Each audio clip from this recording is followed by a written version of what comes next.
my friends. Let's learn something new today. Okay, let's have a look at today's lesson. And it's all about, it in English. Welcome to our guide on using it impersonally in English. This lesson or presentation will help you understand when to use it or whether, time, and general situations. And once again, the lesson has been prepared by Alfred Grobler. Okay, let's dive in and see what is it, right? What is impersonal it? Let's have a look at it.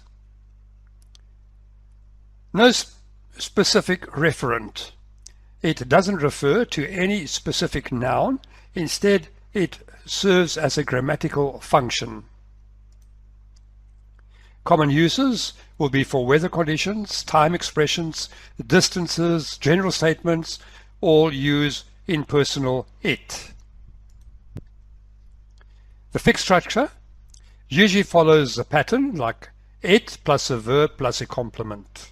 Okay, let's go and have a look about talking about the weather. Great. Let's have a look at the structure. It plus be plus the adjective verb. This pattern is fixed for all weather expressions. Present weather, it is raining, it is cold outside.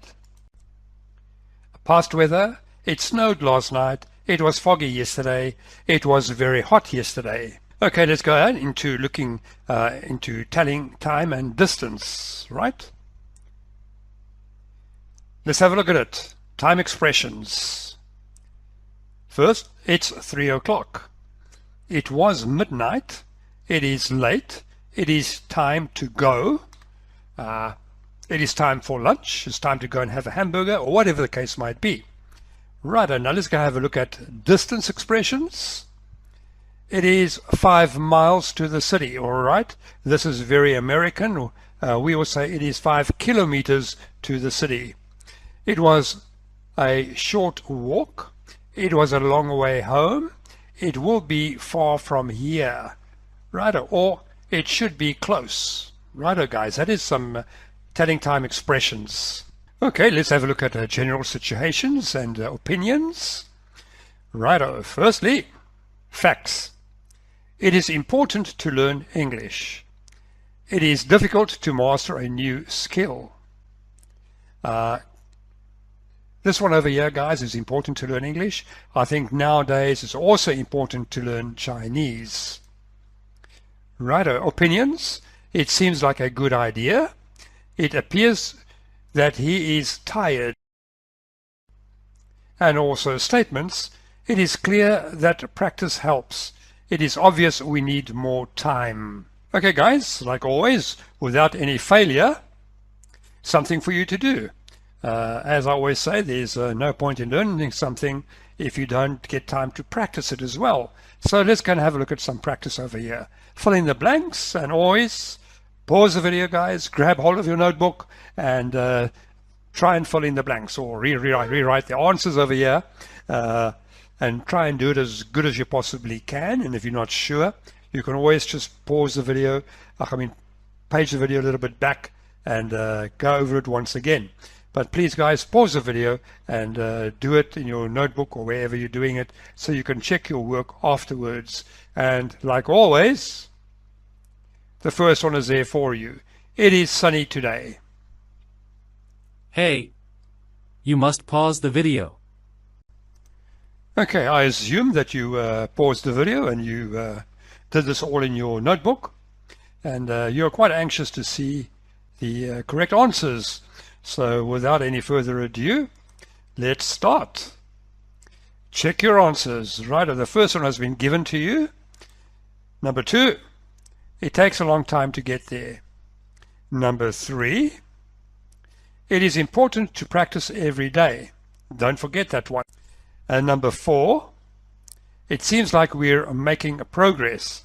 Yes, it does. Now, guys, if you had them all correct, once again, well done. Give yourself a very big pat on the back. Feel very happy with yourself. And like I always tell you, go out and treat yourself. Go to your favorite coffee shop or wherever. Get yourself your favorite drink or snack or whatever the case might be. and righto, and enjoy it. And while you're enjoying it, think of the guy that prepared all this stuff for you. Okay, and let's go and have a look at using it in sentences. In weather, prompt, describe today's weather. It is windy and cloudy, or it is very hot. It's very sunny and hot. Secondly, time expressions. Prompt, tell the current time. It is 10 a.m. now, or it is 8 p.m. now, or whatever the case might be, by wherever you are. Opinion, express how you feel. It is nice to meet you. Yeah, well said. Okay, let's go and have a look at the key takeaways of today's lesson. Master impersonal it. Use it naturally in conversations. Practice regularly. Create sentences about weather, time, and opinions. We've gone over all three of them. I'm quite sure that you know how to do it by now. Remember the pattern. It plus verb plus a complement. Understand the concept. It doesn't refer to a specific thing. Righto, guys, I think it covered it in quite detail, and I'm quite sure that if you had completed the whole lesson, that you'll be able to use it properly. Thank you for doing the lesson, and looking forward to see you in the next